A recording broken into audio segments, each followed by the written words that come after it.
오늘 설교의 제목은 기도하는 가정교회입니다. 기도하는 가정교회. 우리 교회는 가정교회를 하는 교회입니다. 우리 교회 소개하는 브로셔, 안내서나 또 교회 홈페이지, 교회 안내 그 부분에 들어가면은 이제 우리 교회가 가정교회를 한다 하고 이렇게 써져 있습니다. 부평교회는 주중에 흩어져 가정교회로 모입니다.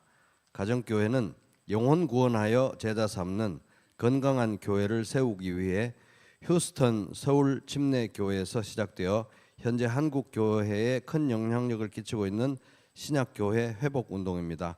가정교회는 구역이나 속회와 유사하지만 이에서 더 나아가 각 가정교회가 하나의 작은 교회로 기능하는 것을 추구합니다.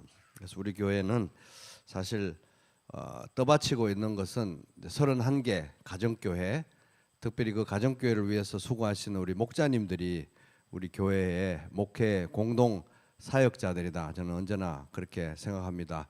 그래서 이제 우리 목자 모임 할 때마다 또 목자 교육을 위해서 여러 가지 또 자료들을 검토하고 함께 나누는데 그 내용들은 실제로 목회자들이 공부하고 또 익히고 또 필요한 그런 자료들을 공유하고 있을 정도로 우리 교회는 가정교회를 통해서 또 유지되고 있고 또 우리 목자님들은 저와 함께 공동으로 목회하고 있는 우리 목자님들입니다. 그래서 사실 이 시대는 1인분 한 명씩 각자 자기 신앙생활을 하면서도 살기 어려운 그런 시대인데 다 같이 연약한 입장에서 네가 나를 사랑하느냐 그러면 내 양을 먹이라고 하신 또 예수님의 이 부르심에 순종해서 우리 목자님들 또 한 해 동안 열심히 수고들 많으셨는데 우리 목자님들 한 해 동안 수고 많으셨다고 마음을 담아서 격려와 감사의 박수 보내드리겠습니다. 감사합니다. 수고 많으셨습니다. 네. 그래서 이제 우리가 가정교회를 하는데 사실 가정교회로 모이는 거는 쉽지 않죠. 저도 이제 그 큰 교회에 한 1년 동안 이제 평신도로 출석을 해본 적이 있습니다. 그래서 제가 이렇게 기억을 되짚어 보면은 어떻게 생각하면은 이 교회 생활이라는 거는 딱 주중이고 뭐고 아무데도 교회 신경 안 쓰다가 딱 주일날 11시에 깔끔하게 예배를 드리고 아무하고도 인사를 안 하고 깔끔하게 딱 나와가지고 집에 가서 TV 보고 탁 누워서 이렇게 쉬면은 그게 아주 깔끔한 교회 생활 같더라고요. 교회에서 뭐 밥도 먹고 커피 마시고 이런 거 할 것 없이 그냥 바로 집으로 딱 가버리는 그런 깔끔한 교회 생활도 있습니다만은 우리 교회는 가정교회를 하기 때문에 아주 여러 가지로 피곤한 교회 생활이 되고 있습니다. 주일에 그냥 그 예배 한번 드리는 것도 지금 힘들어 죽겠는데 11시에 와서 예배 한 번만 드리면 되지 뭘 또 그걸 가정교회를 모인다고 주중에 또 모여가 집에서 모인다 어디서 모인다 뭐 이렇게 또 모이고 하느냐 그런 생각이 듭니다. 굳이 그렇게 또 가정교회를 해야 될 이유가 뭐냐는 거예요. 너무 사람들을 가까이서 보니까 싸움도 자주 나고 갈등도 많이 생기는데 좀 멀찍이 놓고 이렇게 서로 주일 예배만 드리면서 멀리서 좀 사랑하면 안 되냐 이러면서 굳이 가정교회를 할 필요가 있느냐 11시 예배 주일날 한 번만 드리면 되지 않느냐 가정교회를 왜 하느냐 이런 생각이 드시는 분들을 위해서 오늘 설교를 준비했습니다. 그래서 이제 설교의 목표는 가정교회로 우리가 모여야 하는 이유 이걸 이제 살펴보는 것입니다. 가정교회로 모여야 되는 이유 많죠. 엄청 많습니다. 뭐 여러 가지 가정교회에 대해서 연구한 분들이 뭐 가정교회 모임의 유익에 대해서 뭐 엄청나게 연구를 많이 해서 모여야 되는 이유를 많이 말하고 있습니다. 그렇지만 오늘은 그런 부차적인 이유들 말고 진짜 본질적인 이유, 성경에서 이야기하고 있는 그래서 전쟁이 나도 가정교회로 모여야 되는 이유, 인생이 아무리 어려워도 가정교회로 모여야 되는 이유, 세상이 아무리 혼란스러워도 가정교회로 모여야 되는 이유, 정말 성경에서 지지하고 있는 부차적인 그런 부수적인 이유들 다 걷어내고 정말 본질적인 진짜 이유를 딱 추려가지고 한번 제 양심적으로도 한번 정말 이게 성경에서 얘기하고 있는 바로 그 이유인가 하는 딱 세 가지만 살펴보도록 하겠습니다. 사실 뭐 이제 가정교회에 대해서 부정적으로 생각하는 사람들은 그거 목회의 기술 아니냐, 사람들을 긁어 모으기 위한 기술 아니냐, 아니면 사람들 관리하기 위한 관리 기술 아니냐, 부흥의 수단이냐, 뭐 이런 그런 얘기도 합니다만은 뭐 그럴 수도 있겠죠. 그러나 그런 이유들 다 내려놓고 정말 가정교회로 모여야 되는 이유, 성경에서 지지받고 있는 누가 뭐라고 해도 전쟁이 나도 모여야 되는 그 세 가지 이유를 한번 살펴보겠습니다. 세 가지 키워드를 통해서 봅니다. 첫 번째, 우리가 정말 가정교회로 모여야 되는 이유 첫 번째 키워드는 기도입니다. 기도. 오늘 본문의 말씀 마태복음 18장 19절 20절 진실로 다시 너희에게 이르노니, 예수님이 지금 강조하는 거, 지금 말씀하시는 게 중요하다는 겁니다. 진실로 다시 너희에게 이르노니 너희 중에 두 사람이, 몇 사람이? 두 사람이 땅에서 합심하여 무엇이든지 구하면 하늘에 계신 내 아버지께서 그들을 위하여 이루게 하시리라. 응답하신다는 겁니다. 두세 사람이 내 이름으로, 예수 그리스도의 이름으로 모인 곳에는 나도 그들 중에 있느니라. 예수님은 언제 어디서나 우리 각자와 다 함께 하십니다. 언제 어디서나. 맞죠? 그렇지만 여기서 두세 사람이, 두 명 또는 세 사람이 내 이름으로 모인 곳에 나도 그들 중에 있다고 말씀하신 이유는 뭐냐 하면은, 그렇게 개인적으로도 다 함께 하시고 언제 어디서나 함께 하시지만 공동체적으로 우리가 모일 때 거기에 특별히 예수님이 임재하신다는 거예요. 이건 제 얘기가 아니고 예수님 직접 하신 말씀입니다. 공동체적으로 우리가 모일 때 예수님이 특별히 임재하시는데, 같이 함께 하시는데, 그 공동체로 모이는 최소 인원이 몇 명입니까? 2명입니다. 2명. 2명만 모이면 거기 예수님이 함께 하신다는 거예요. 여러분, 오늘 이 말씀 예수님의 말씀으로 꼭 받으시기 바랍니다. 몇 명? 2명만 모이면 예수님이 거기에 함께 하신다는 것입니다.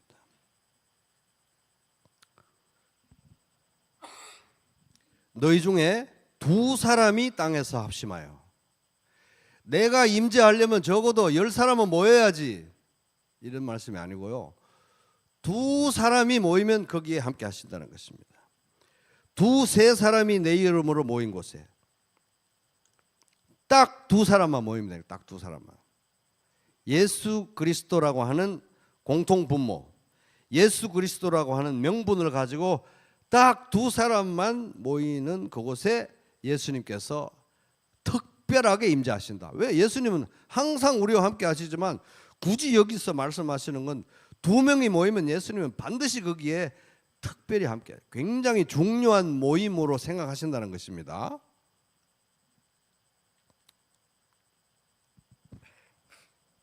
그리고 그 모임도 중요한데, 모임도 특별한데, 안 그래도 그렇게 두 사람이 예수님의 이름으로 모여가지고 2명이 합심하여, 합심한다는 건 마음을 모아서, 동의하에 마음을 모아서, 영어 단어는 agree라는 단어, 두 사람이 마음을 모아서 합심해서 기도할 때 그 기도 가운데 또 응답하시는데 특별히 응답하시는 거예요. 왜냐하면 뭐든지 구하라 그러면 내가 대답하시겠다고 기도의 일반적인 원칙으로 가르쳐 주셨는데, 굳이 여기서 두 사람이 모여서 기도하면 응답하겠다.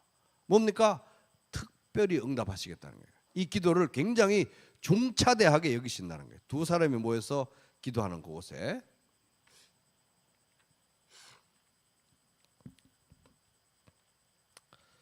그러니까 딱 여기서 보면은 가정교회는 기도하는 두 사람만 있으면 되는 거예요. 가정교회는 기도의 능력을 믿는 딱 두 사람이면 가정교회 된다는 것입니다. 많이도 필요 없고 두 사람만 있으면 돼요. 두 사람만 있으면, 헌신된 두 사람, 기도하는 두 사람, 기도에 의미와 능력을 믿는 딱 두 사람만 있으면 가정교회는 살아날 수 있다. 우리 가정교회 살아날 수 있다. 그리고 굉장히 귀하게 보신다는 것입니다. 뭐 좀 많이 참석해야 힘도 나고 덜썩덜썩 좀 많이 참석해야 좀 재미도 있고 뭐 그럴 수도 있죠. 그러나 기도할 딱 두 사람만 있으면 여러분 우리 목자님들 그리고 가정교회 각 가정교회 실망하거나 좌절하실 필요가 있다 없다? 없다는 것입니다. 두 명이면 되는 거예요. 두 명.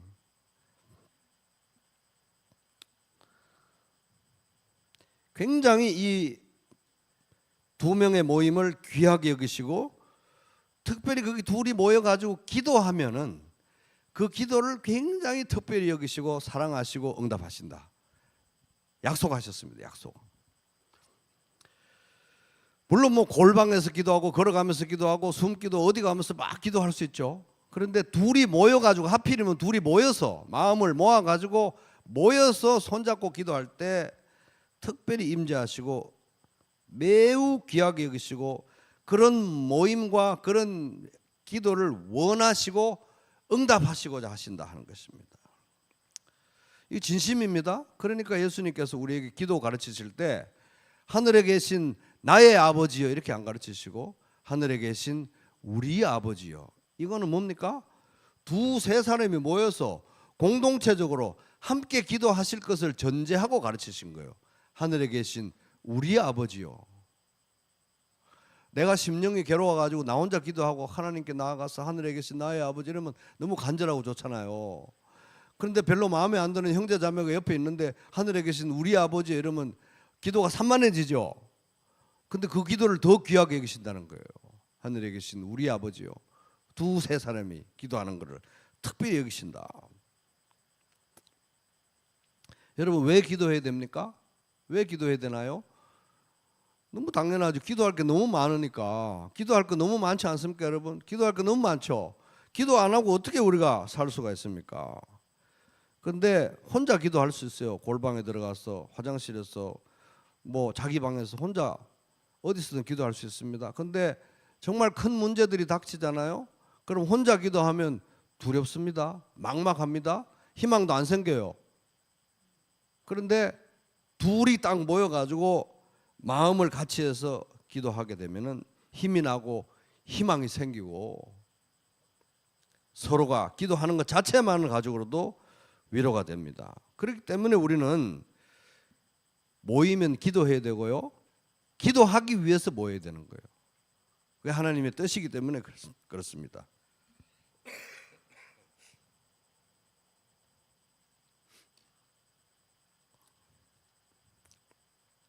그래서 가정교회가 모여야 되는 많은 이유들이 있죠. 정말 많은 이유들이 있죠.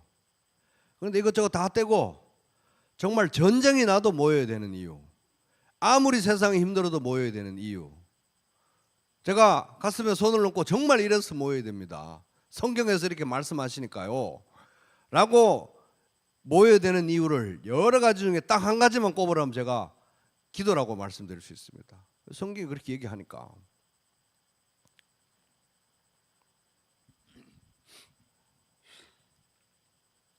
가정교회가 두세 사람이 예수 그리스도 이름으로 모여야 되는 가장 중대한 이유 중에 하나가 바로 가장 필수불가결한 가장 원초적인 이유가 기도다 하는 것이 기도.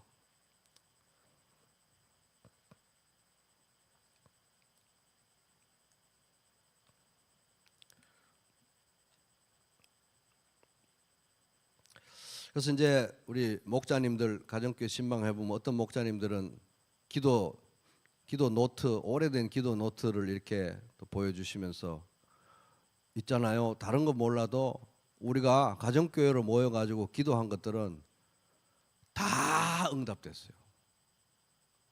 다 응답됐어요. 그래서 여러분 가정교회로 모여가지고 기도한 것 중에 응답 안 되는 게 뭐가 있습니까? 시간이 좀 지나야 되긴 하지만은 가정교회로 모여서 기도하는 건 다 응답됩니다. 아직도 기도 수첩 없는 목자님들은 오늘부터 하나 장만하시고 가정교회 식구들도 다 기록하시기 바랍니다. 정말 가정교회 기도하는 게 응답되나 안 되나, 응답하시나 안 하시나, 다 응답하십니다. 다. 그래서 사실 이제 우리가 좀 이제 심하게 얘기를 하면 기도하지 않으면 가정교회로 모일 필요가 없습니다. 기도하지 않는데 왜 모입니까? 그죠? 모여서 그냥 놀다가 헤어지는 걸 왜 모이냐고요. 기도하지 않으면 가정교회로 모일 필요가 없어요. 그래서 이제 오늘 가정교회 모여가 우리 기도 안 할 거니까 모이지 말자 이렇게 합의 보라는 얘기는 아니고, 기도하지 않을 것 같으면 모일 필요가 없습니다. 그런데 정말 기도할 게 있다면, 기도할 필요가 있다면, 기도할 거라면 정말 가정교회로 모여야 된다는 거예요. 왜? 각자 기도해야 되는데 두 사람이 같이 기도하면 특별히 임재하시고 응답하실 거라고 강조해서 말씀하셨기 때문에 그렇습니다.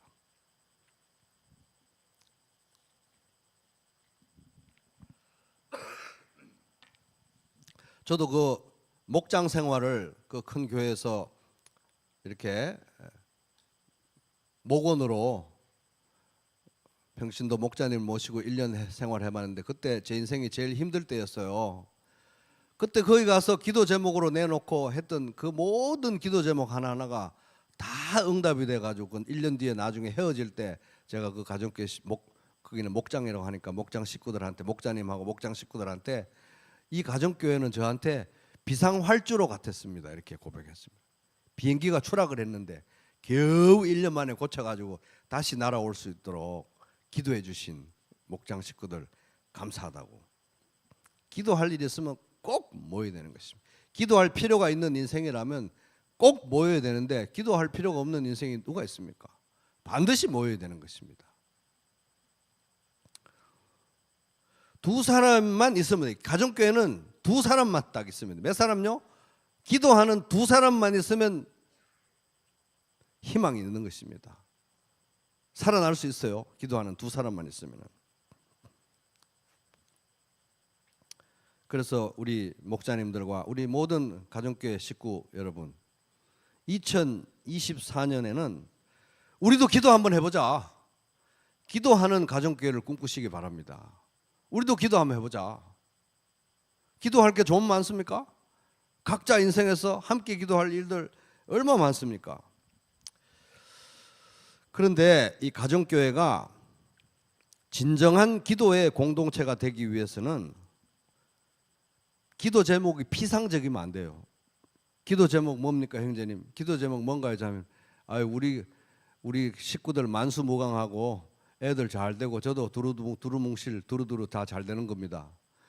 그러면 기도가 안 하고 싶어요. 그런 기도는 진실된 기도 제목이 아닌데 기도를 하고 싶습니까? 하나님께? 진짜 기도 제목이 나와야 기도를 하고 싶죠.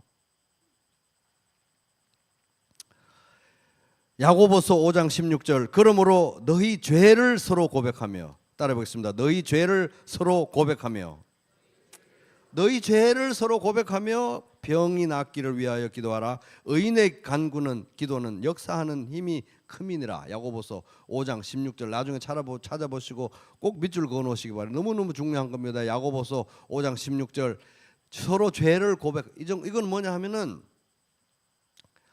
서로 모여서 기도할 때 이제 병 낫기를 위해서 기도하는 건 기본인데, 모여서 기도할 때 아유 허리 아파요, 다리 아파요, 머리 아파요, 뭐 어디 아파요 이래가지고 이제 병 낫기를 위해서 기도하잖아요, 우리가 같이.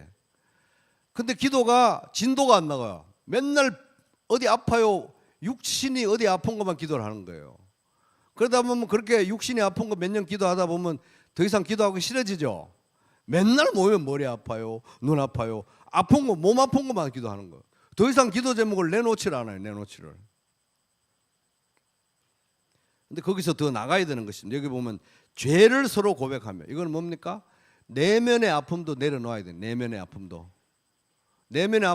내려놓고, 그 다음에 한 걸음 더 나아가면 죄를 서로 고백. 제가 이런 죄가 있는데요, 이 죄가 안 끊어져요. 형제님 자매님, 이 죄를 좀 끊을 수 있도록 기도해 주세요. 여기까지 나아가야 기도가 진짜 기도하고 싶고 진짜 기도가 되는 것입니다.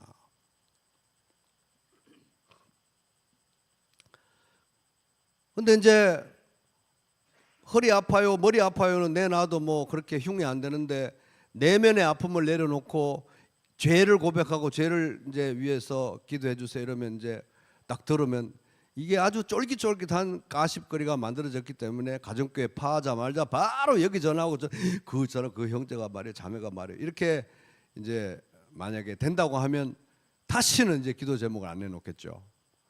그래서 가정교회는 정말 안심하고 나의 내면을, 나의 죄를 고백할 수 있는 그런 환경이 되어야 되는 것입니다. 목자님의 책임이고 모든 목원 구성원들의 책임이에요.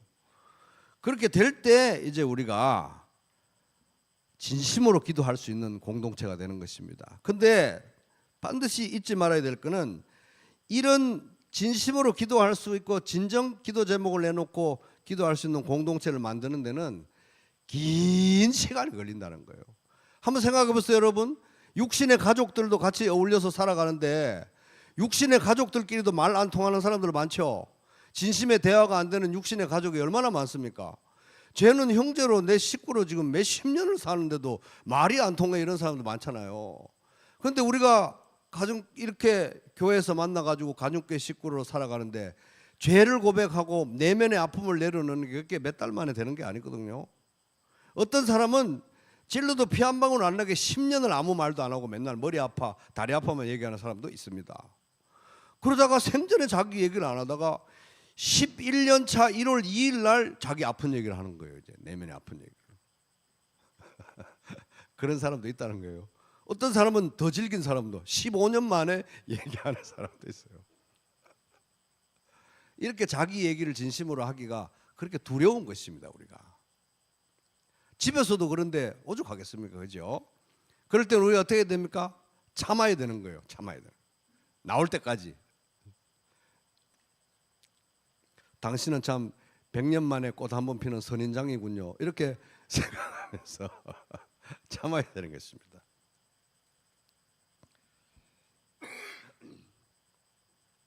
그렇게 사람마다 다르고 가정교회마다 다르고 사이클이 다 다르기 때문에 그런 기도할 수 있는 공동체를 이제 만들어 가야 되는데, 우리 교회는 2003년에 가정교회를 시작해서 지금 20년이 됐습니다. 그 말은 뭡니까? 엄청난 영적 자산이 만들어졌다는 거예요. 이제 정말 진실된 기도 제목을 내고 자기 내면을 이야기하고 죄를 고백하면서 기도할 수 있는 공동체로 될 수 있는 모든 환경이 무르익었다는 거예요. 20년 동안 가정교회를 포기 안 하고 계속했기 때문에 이제 20년 만에 말문 터지는 사람도 생기게 됐다는 거예요.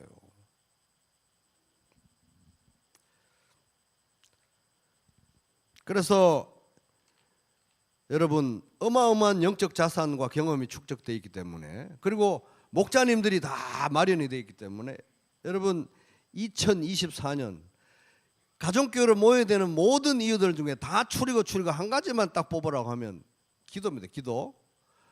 통성으로 기도할 수 있고, 돌아가면서 기도할 수 있고, 목자님이 기도할 수 있고, 어떤 형제님이 기도할 수 있고, 자매님이 여러 방법이 있겠죠. 방법이 어찌됐든 간에 기도가 제일 중요한데, 꼭 2024년에는 우리도 한번 기도해 봅시다. 누구 탓할 거 없이 우리 한번 새로 기도해 봅시다. 기도하는 가정교회를 꼭 꿈꿔보시기 바랍니다. 하나님께서 두세 사람 모여서 기도하는 그곳에 임재하시고 예수님이 특별히 임재하시고 응답하신다고 약속했기 때문에, 그러므로 여러분은 서로 죄를 고백하고 서로를 위하여 기도하십시오. 그러면 여러분은 낫게 될 것입니다. 의인이 간절히, 하나님의 자녀들이 간절히 비는 기도는 큰 효력을 냅니다. 하나님의 자녀들이, 그것도 둘이 셋이 모여가지고 간절히 기도하는데 큰 효력이 없을래야 없을 수가 없는 것입니다. 자, 우리가 가정교회로 모여야 되는 정말 중요한 본질적인 필수 불가결의 두 번째 따라보겠습니다. 연결. 그래서 에베소서 4장 16절 또 엄청 중요하니까 나중에 찾아놓고 꼭 읽어보시고 밑줄도 그으시기 바랍니다. 그에게서, 예수 그리스도에게서 온 몸이 교회가 각 마디를 통하여 도움을 받음으로 연결되고 결합되어 각 지체의 분량대로 역사하여 그 몸을 자라게 하며 사랑 안에서 스스로 세우느니라. 이 에베소 4장 16절이 좀 구문이 좀 어렵습니다. 어렵지만 그래서 이제 다른 번역 성경들도 여러분 읽어보시면 좋고요. 근데 핵심은 이렇습니다. 핵심. 이거는 에베소서 4장 16절은 건강한 교회가 어떤 모습인지를 보여주는 중요한 말씀인데 세 가지 핵심 단어로 요약할 수 있어요. 첫 번째는 그리스도입니다. 그리스도. 예수 그리스도 중심의 교회가 건강한 교회다. 예수 그리스도를 중심으로 하고 예수 그리스도를 존재의 목적으로 하고 예수 그리스도를 지향점으로 하는 교회가 건강한 교회다. 그리고 모든 것을 예수 그리스도에게서 공급받아야 건강한 교회다. 왜? 머리이신 예수 그리스도이기 때문에. 둘째가 연결입니다. 연결. 예수 그리스도에게서 모든 것을 받아가지고 모든 각 지체로 이 영적 자양분과 이 생명력이 다 공급이 되는데, 그러기 위해서는 각 지체가 손과 발과 다리와 손가락과 모든 지체가 연결돼야 되는 거예요. 연결. 따라해 볼게요. 연결이 되지 않으면 이게 안 되는 거예요. 예를 들어서 팔과 다리가 다 해체가 돼가지고 이렇게 다 따로따로 분리해 놨다고 하면 이게 죽은 목숨이잖아요. 이 생명력이 흘러가지를 않잖아요. 그죠? 그래서 연결이 되는 게 건강한 교회다. 세 번째는 각 지체. 여기 각 지체라는 단어가 나오는데, 모두가 다 살아서 움직이게 되는 거예요. 모두가. 그래서 우리도 예를 들어서 이게 제 몸이 있는데 손가락이 여기 썩은 거예요. 아이고 여기 손가락이 썩었네 이러고 있는 사람 아무도 없다는 것입니다. 예를 들어서 우리가 31개 가정교회가 있는데 아이고 저 가정교회는 죽었네 이러고 있으면 안 된다는 거죠. 다 살아서 움직이게 된다는 것입니다. 그래야 건강한 교회라는 거예요. 그래서 이 세 가지로 요약이 될 수 있는데, 연결의 개념이 이제 중요한 것입니다. 연결. 모든 지체가 다 살아서 움직이고 기능하고 서로 연결이 돼 가지고 예수 그리스도에게서 오는 생명력을 다 서로가 서로에게 공급시켜 주는 연결이 제일 중요하다. 연결. 그 연결을 할 수 있는 구체적인 삶의 현장이 바로 교회라는 것입니다. 가정교회라는 것입니다. 가정교회. 지체들이 서로 연결될 수 있는 구체적인 현장이 바로 가정교회라는 가정교회. 물론 교회에서 뭐 주일날 예배 드려도 이렇게 되지만 이렇게 해가지고는 연결을 경험할 수가 없는 거예요. 근데 두세 사람이 모이는 가정교회에서만 이것을 구체적으로 경험할 수 있다. 그래서 교회는 뭐 목사도 있고 또 교사도 있고 뭐 여러 가지 직분과 은사들과 리더십의 그런 기능들이 있습니다. 그분이 어떤 사람은 사도로, 어떤 사람은 예언자로, 어떤 사람은 복음 전도자로, 어떤 사람은 목사와 교사로 삼으셨습니다.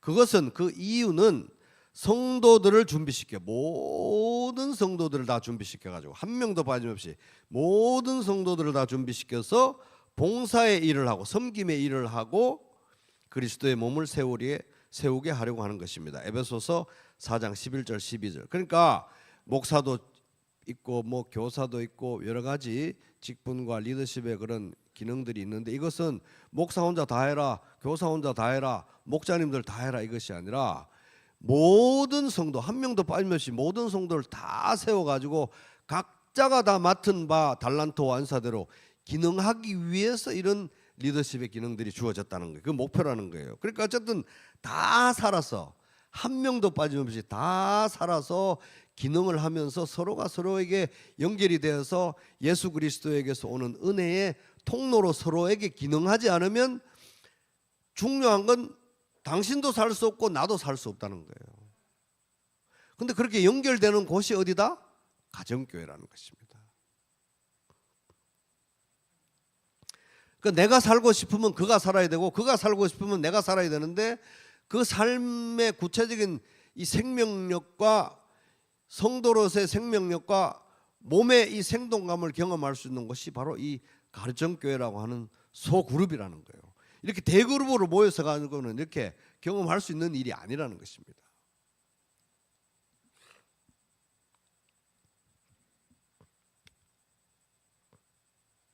그래서 교회는 하여튼 모두가 다 각 가정교회에서 모두가 다 자기 받은 은사와 달란트를 가지고 뭐라도 하면서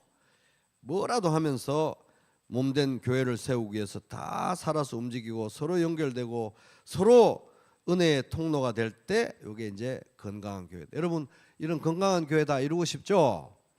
가정교회가 바로 그 현장이 되는 것입니다.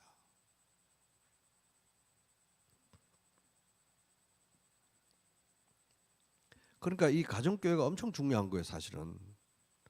목자님들 엄청 중요한 겁니다. 그래서 우리 가정교회 이루고 있는 모든 목원 여러분, 목자님들 말 잘 들으셔야 돼요. 목자님 말 듣기 싫은 분들은 자기가 목자 하세요. 목자. 목자들이 목원들한테 할 수 있는 가장 강력한 복수가 뭡니까? 당신이 목자 하세요. 목자님들 말씀 잘 듣고요. 저는 제일 보기 좋은 게 뭐냐 하면 무슨 좋은 일에서 어디 가서 좋은 거 먹는다든지 뭐 이렇게 뭐가 생기고 이러면 자기 목자한테 뭐 갖다 주는 분들 보면 그렇게 제가 그렇게 마음이 흐뭇할 수가 없어요.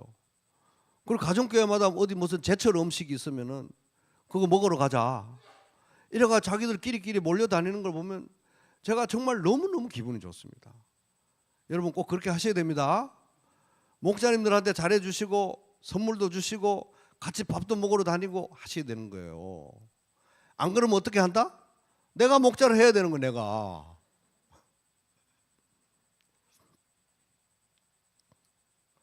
그래서 봉사의 일을 다 에브리바디가 모두가 다 하는 교회가 건강한 교회인데 서로 구체적인 삶을 나누고 애환을 나누고 기쁨을 나누고 좋은 거 나누고 슬픈 거 나누고 깨달은 말씀 나누고 묵상하고 있는 말씀 나누고 서로 가정 개방하고 아직도 자기 가정교회가 자기 집에 와서 예배를 찬송을 안 드린 그런 분들이 있으면 이번 주에 빨리 계획 잡아가지고 초대하십시오.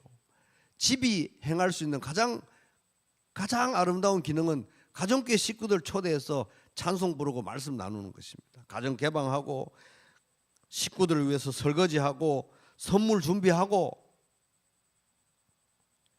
그렇게 모든 지체가 서로를 위해서 기능할 수 있는 현장이 바로 가정교회라는 거예요.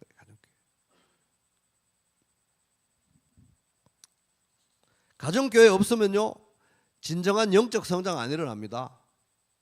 그러니까 가정교회를 이끌고 있는 목자님들은 자기 가정교회에 속한 목원들의 영적 성장에 책임을 지고 있는 거예요. 내가 나왔어 뭐 어떻게 했어 그러면 안 되는 거예요. 여러분이 이 소명을 받아들이고 목자로 나서는 순간 여러분 가정교회 목원들의 영적 성장의 책임은 여러분들에게 있는 것입니다.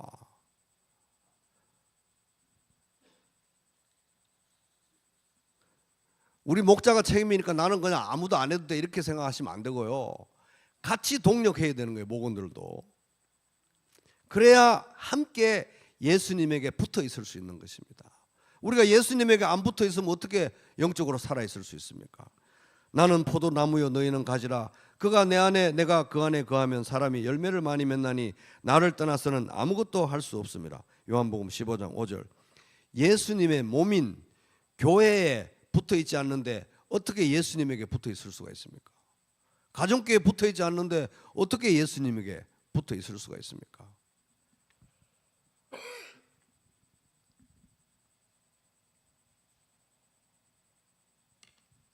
우리 가정교회 식구들은요 몰라서 그렇지 체질이 안 맞습니다. 목사님이 몰라서 그렇지 우리 가정교회 와서 한번 생활해 보세요.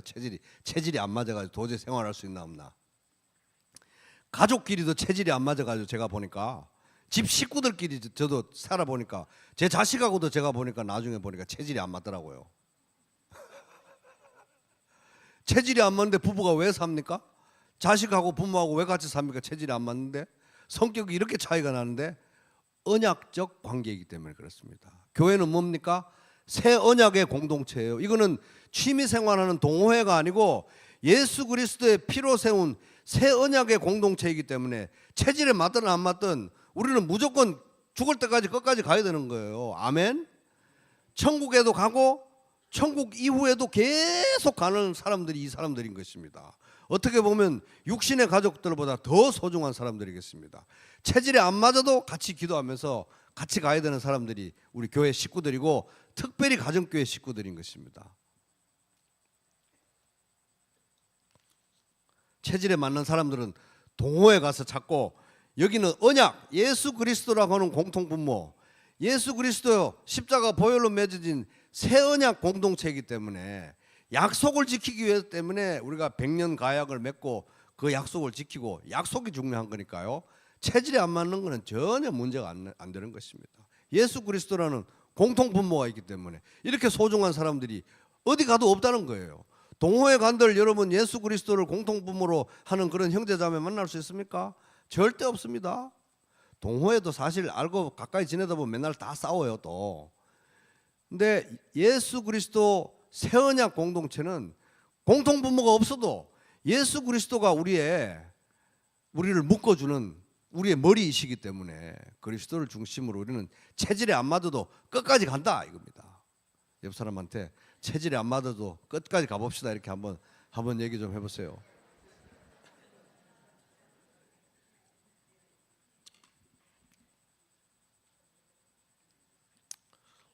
저도 여기서 목회한 지 한 10년 되니까 여러분도 저를 이제 좀 아시잖아요. 저하고 체질 안 맞는 분들 많으시죠? 저하고 성격 안 맞는 분들이 많으신 것 같아요. 제가 보니까. 그래도 우리는 새 언약 공동체이기 때문에 끝까지 가야 되는 것입니다. 끝까지가 아니라 영원히 가는 것입니다. 그래서 정말 영적으로 성장하고 싶고 정말 예수님 안에 붙어 있고 싶다면 가정교회 모임 소중하게 여기시고 꼭 모이셔야 되는 거예요. 반드시. 자, 세 번째, 가정교회로 모여야 되는 진짜 필수 불가결한 너무너무 중요한 이유 세 번째, 전도입니다. 전도 따라보겠습니다. 전도. 이 말씀도 중요한데 마태복음 28장 18절에서 20절 예수께서 나와 말씀하여 이르시되 하늘과 땅의 모든 권세를 내게 주셨으니 그러므로 너희는 가서 모든 민족으로 제자를 삼고 아버지와 아들과 성령의 이름으로 세례를 베풀고 내가 너희에게 분부한 모든 것을 가르쳐 지키게 하라. 볼지어다 내가 세상 끝날까지 너희와 항상 함께 있으리라 하시니라. 대사명 너무 중요한 말씀이죠. 대사명입니다. 대사명은 예수 믿는 사람들이 이 땅에서 수행해야 되는 1번 사명, 존재 목적입니다. 존재 목적. 제가 와서 이 지난 10년 동안 말씀드린 것만 해도 수백 번은 말씀드리고 그전에도 항상 제일 중요한 말씀이지만 사실은 아직도 이것이 정말 대사명인지 아직도 이것이 모든 성도의 인생에서 가장 중요한 목적인지 교회의 존재 목적인지 아직도 확신하지 않고 있는 분들이 있으면 안 된다는 거예요. 이거 진짜 믿으셔야 됩니다. 진짜입니다. 예수님 그렇게 명령하셨기 때문에. 근데 이 대사명은 너 혼자 가서 전도하고 너 혼자 가서 영혼 구원하고 너 혼자 가서 제자 삼으라가 아니라 너희는 가서 복수형입니다. 복수형. 같이 가라는 거예요. 교회 공동체적으로. 그래서 이 대사명은 교회 공동체적으로 주어진 사명인 것입니다.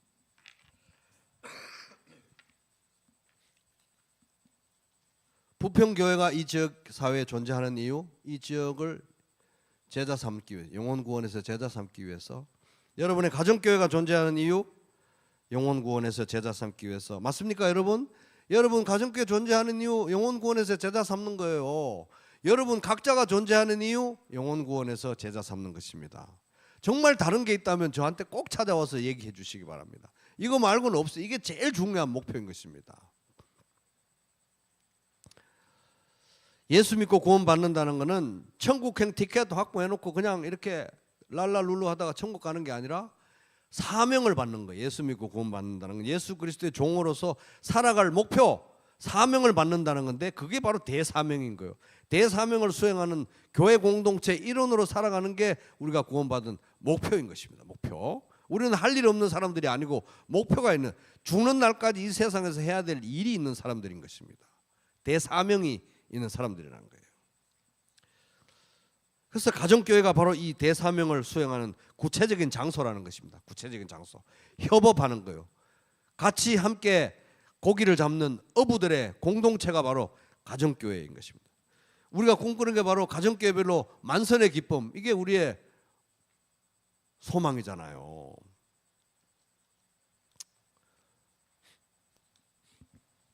우리는 용서의 복음을 전하는데 용서의 복음을 읽고 구원받은 사람들이 정말 그 용서를 체험할 수 있는 실질적인 장이 있어야 되고 공동체가 있어야 되는데 그게 바로 가정교회인 것입니다.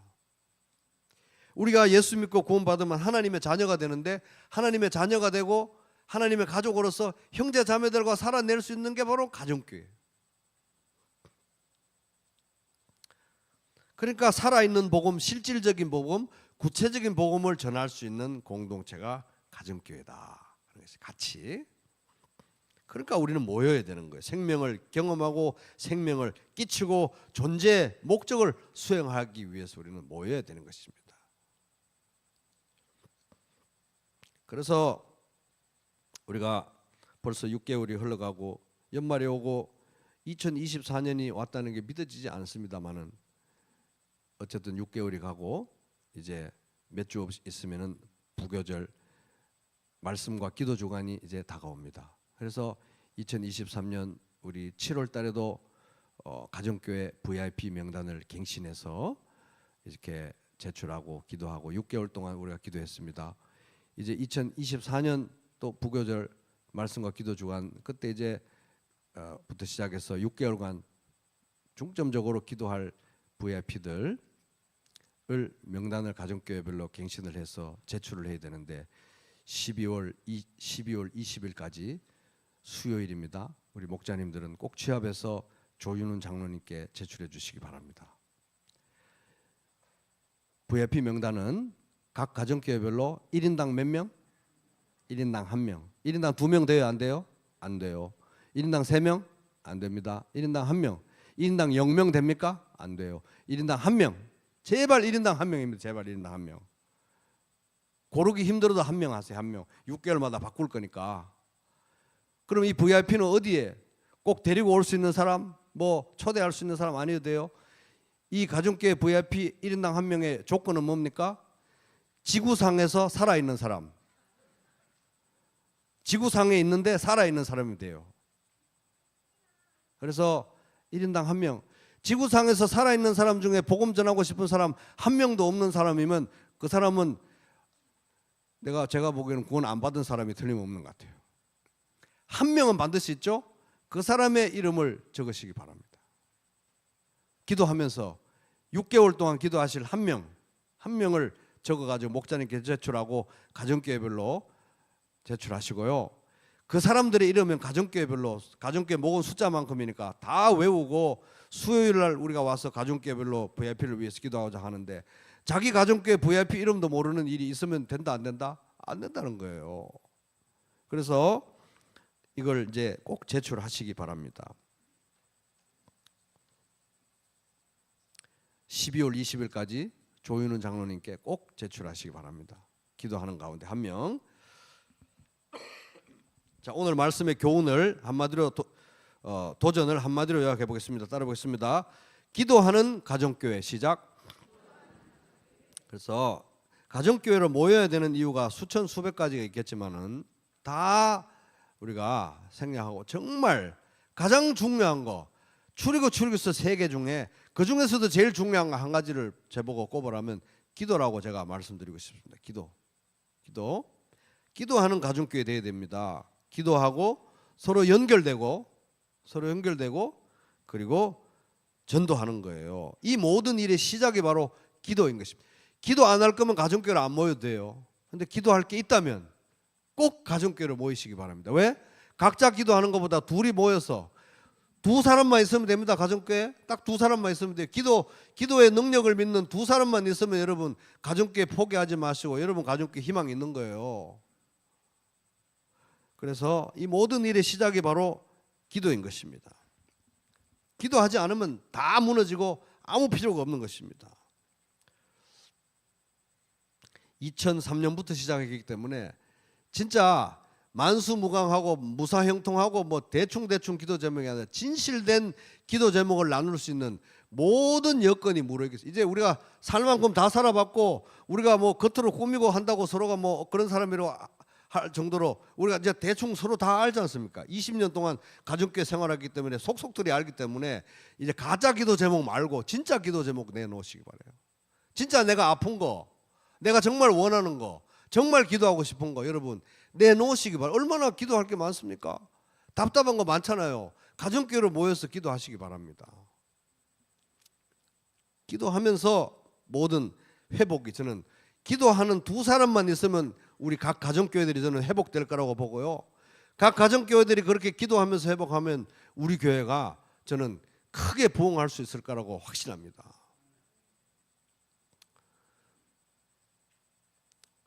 그래서 이 엄청난 영적 자산, 20년을 인내하면서 가정교회를 해온 이 엄청난 영적 자산이 꽃을 피우고 열매를 맺고 우리가 하나님께서 베푸실 이 영적 영혼, 영적 주수, 영혼 구원, 이 부흥의 역사에 우리도 동참하고 쓰임 받기 위해서 우리 각 가정교회가 기도하는 가정교회, 따라해보겠습니다. 기도하는 가정교회, 기도하는 가정교회 꼭 이루시기 바랍니다.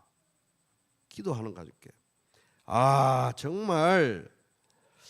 정말 우리 가정교회는 이렇게 너무 오래 했더니 너무 뻔히 알아가지고 모여도 할 얘기가 없어요. 할 얘기가 없습니다. 기도하시기 바랍니다. 기도를 하셔야 돼요. 이제 너무 뻔하니까 다 들었던 얘기 식상해서 모여도 재미가 없어요. 재미가. 기도를 하셔야 되는 거예요. 기도할 게 많지 않습니까? 기도해야 되는 거예요. 기도. 응답하시니까요. 야, 우리 가정교회는 전도가 안 돼. 전도가 재미가 없어서 못한. 기도를 하셔야 되는 거예요. 기도를. 우리 가정교회는 모여도 그냥 시들시들 시큰둥큰둥 그냥 활기가 없어요. 기도를 하셔야 되는 거예요. 기도하셔야 됩니다. 도대체 모이지도 않고 말도 안 듣고 이제 우리 가정교회는 거의 생명력이 다한 것 같습니다. 어떻게 해야 됩니까? 기도해야 되는 거예요. 기도할 딱 두 사람만 있으면 살아날 수 있습니다. 반드시 응답 주실 것이고 그 기도할 두 사람만 있으면 여러분 가정교회 생명력과 활기를 반드시 찾게 될 줄로 믿습니다. 헌신된 두 사람이 모여서 기도하기 시작하고요.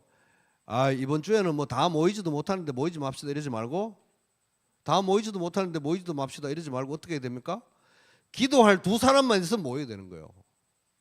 그 사람들이 기도하기 시작하면 모이기 싫어하는 사람들에게 영향을 끼쳐지고 가정교회가 생명력이 살아날 거예요. 다 모이지도 못하는데 왜 모이냐 이러지 말고 기도할 두 사람만 있으면 모이시기 바랍니다. 반드시.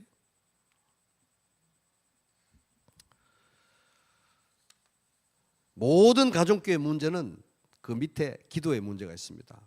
모든 가정교회 문제 유일한 해결책 기도인 것입니다. 기도. 진실로 다시 너희에게 이르노니 너희 중에 두 사람이 땅에서 합심하여 마음을 모아서 무엇이든지 구하면 하늘에 계신 내 아버지께서 그들을 위하여 이루게 하시리라. 두세 사람이 내 이름으로 모인 곳에는 나도 그들 중에 있으리라. 우리 목자님들은 올해 이 말씀을 암송하시기 바랍니다. 우리 모든 성도들도 이 말씀 마태복음 18장 19절 20절 암송하시고 기도하러 모이시기 바랍니다. 기도하러. 그래가지고 정말 하나님이 응답하시는지 안 하시는지 한번 기도해 보시기 바랍니다.